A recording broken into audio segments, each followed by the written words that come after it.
We have some big news right now. The United States military is no longer going to be recruiting at a prestigious Black Engineering Awards event following Donald Trump's anti-DEI executive order.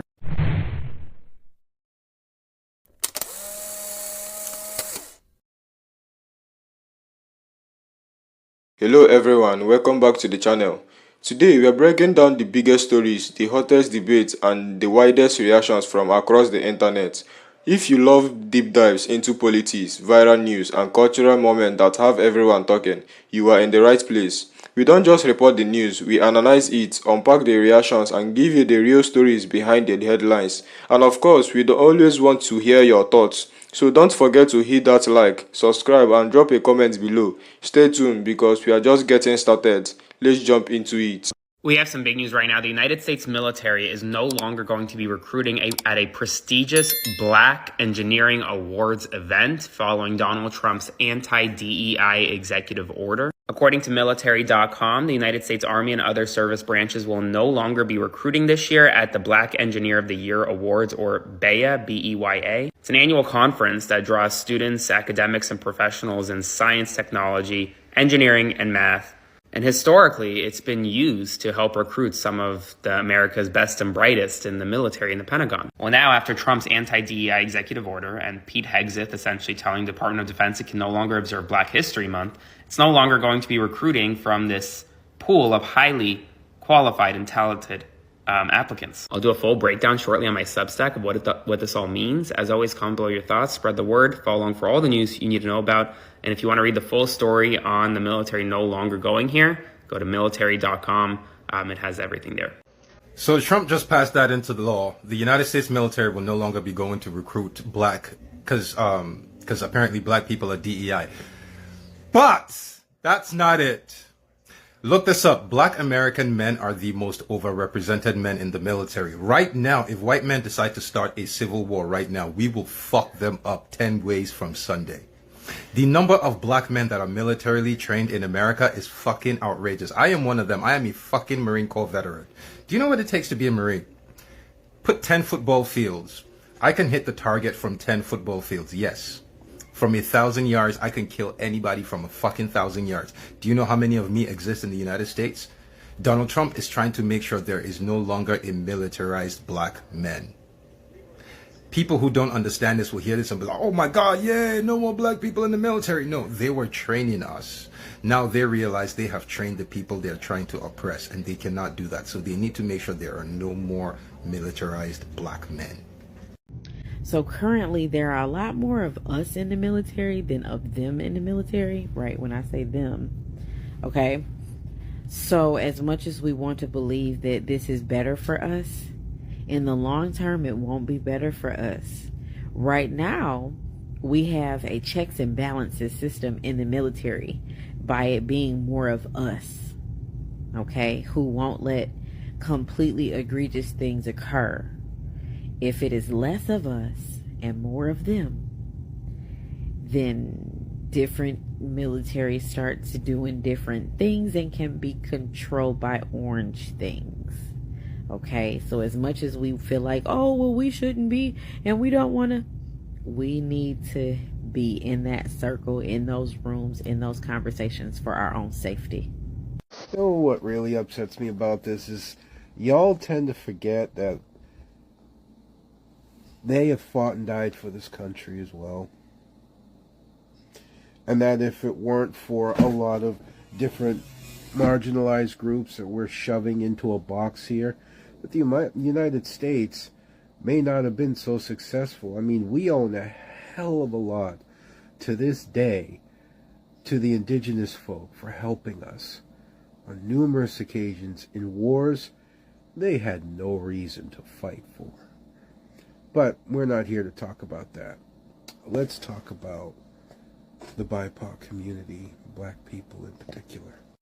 Of course, we all know the Red Tails, also known as the Tuskegee Airmen, probably the most famous black unit that we just had controversy with. They were highly successful during World War II, achieving a remarkable combat record with one of the lowest loss rates among escort fighter groups, often being sought out by bomber units due to their exceptional ability to protect them from enemy fighters. including at least one time shooting down a German jet fighter, proving their skill and tenacity against superior aircraft. However, besides the well-known Tuskegee Airmen, there were other successful black units in World War II, including the 92nd Infantry Division, also known as the Buffalo Soldiers, the 761st Tank Battalion, the Black Panthers, the 320th Barrage Balloon Battalion, the only all-black unit to land on D-Day, and the 93rd Infantry Division, which fought in the Pacific Theater. You can even go back to the Civil War, where some of the most successful black units included the 54th Massachusetts Volunteer Infantry Regiment, famous for their assault on Fort Wagner, the 1st Louisiana Native Guard, one of the first formally raised black regiments, and a broader group of unit state colored troops, who fought in numerous battles with great courage and distinction throughout the war, also demonstrating significant success on the battlefield despite facing prejudice and discrimination. And while there weren't officially designated black combat groups during the Revolutionary War, notable African American individuals like Cyphorus Attacus, that's a cool name, Peter Salem, and James Armistead Lafayette, are recognized for their significant contributions as soldiers, with many fighting alongside predominantly white regiments, particularly in the 1st Rhode Island Regiment, which included a not large number of black soldiers, making them prominent figures in the fight for American independence. Now we go back to World War I. There were notable exceptions were the soldiers who fought on the front lines in the 92nd and 93rd Infantry Divisions, the 369th Infantry Regiment, thank you, known as the Harlem Hellfighters, were assigned to the French Army in April 1918. In this post, the Hellfighters saw much action fighting in the Second Battle of the Marne, as well as the Argonne Offensive. For his valiant and brave actions during World War I, Private Henry Johnson became the first American to receive I'm going to just say it's a very prestigious French award. And an additional 170 members of the 369th were also awarded the French Medal. The 370th Infantry Regiment, given the name Black Devils by the Germans, were also assigned to the French Army. This was the only unit to be commanded by black officers. Corporal Freddie Stowers was a standout soldier among the 371st Infantry during the Aragon Offensive. Stowers led troops through the German line. In spite of receiving a mortal wound, he was recommended for a Medal of Honor shortly after his death, but was not processed and awarded until 1990. I can't see what it's under there, but that's way too fucking... And the most notable black unit in the Korean War was the 2nd Ranger Infantry Company Airborne, which was the first and only all-black Ranger unit in U.S. Army history, fighting during the conflict between 1950 and 1951. Additionally, the 24th Infantry Regiment, a Buffalo Soldier, quote-unquote, unit, was also participated in the Korean War and was the last segregated black unit before being desegregated during the war. The Revolutionary War, the Civil War, World War I, World War II, Vietnam, the Korean War, Desert Storm, Desert Shield. Black folks have been out there on the front lines fighting just as hard for this country as anyone else. And you're going to sit here and tell me that they're fucking DEI hires? They're some of the most successful fucking units in existence. The Tuskegee Airmen were sought out in a time where prejudice was still strong, when they had to fight just to get the position they were in, just to get a chance. They were sought out by the bomber groups for protection because of how good they were. To pull this shit is to disrespect anyone who has fought in the fucking military as a black man or alongside black men and black women.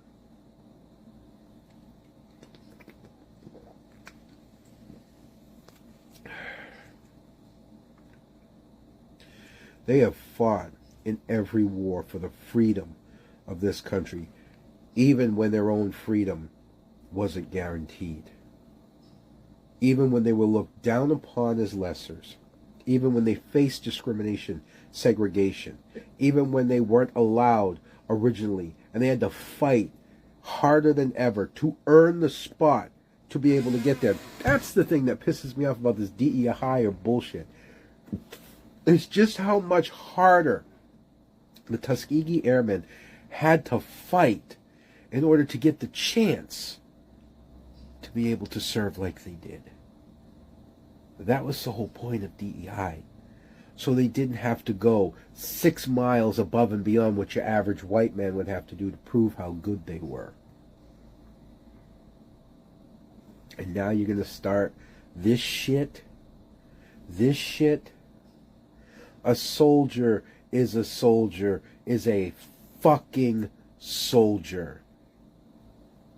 And in a time when the U.S. military is having issues keeping its recruitment numbers up, I don't think you want to start dividing people and making them not want to join even fucking more. Particularly when over the years, over the hundreds of years, black men and black women have proven themselves in this country.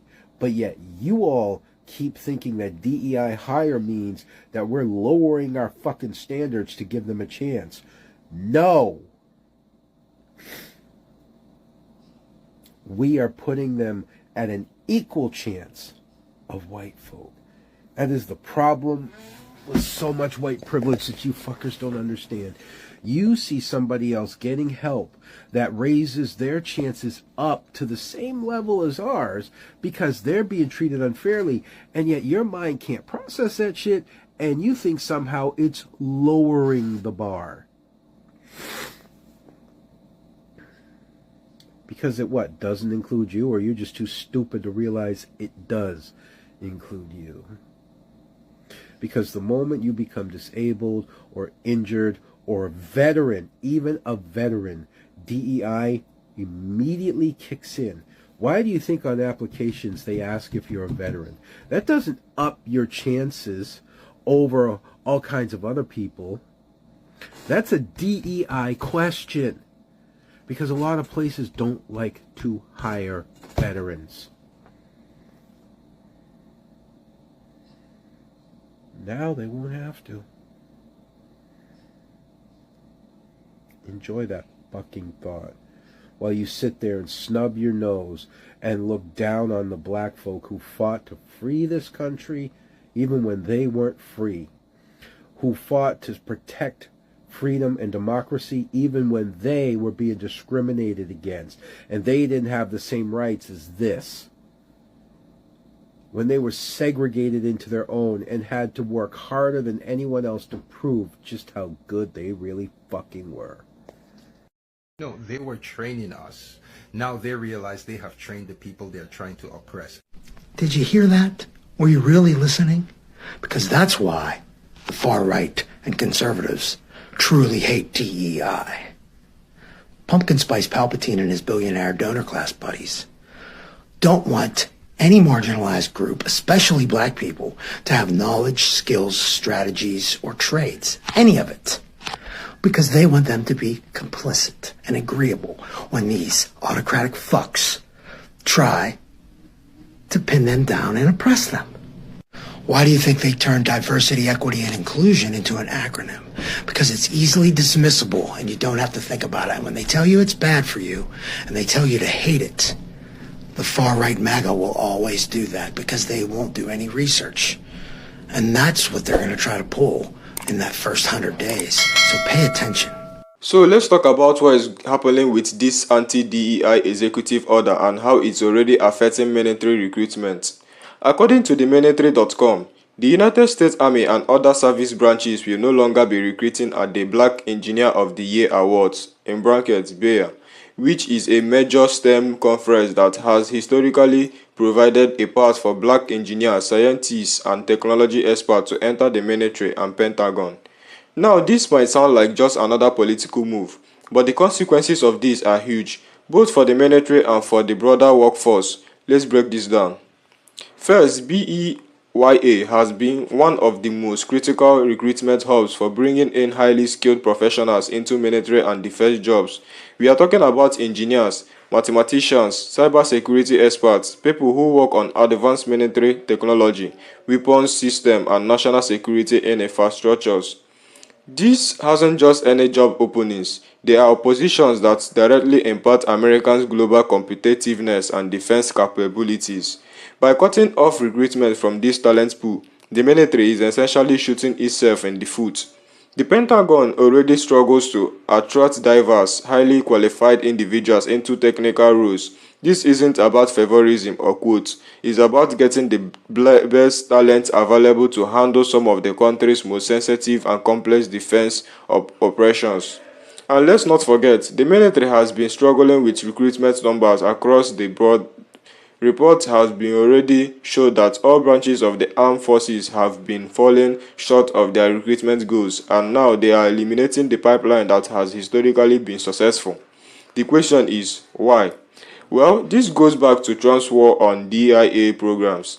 The executive order is aimed at dismantling anything associated with diversity, equality, and inclusion within the federal government, the military, and even corporate Americans.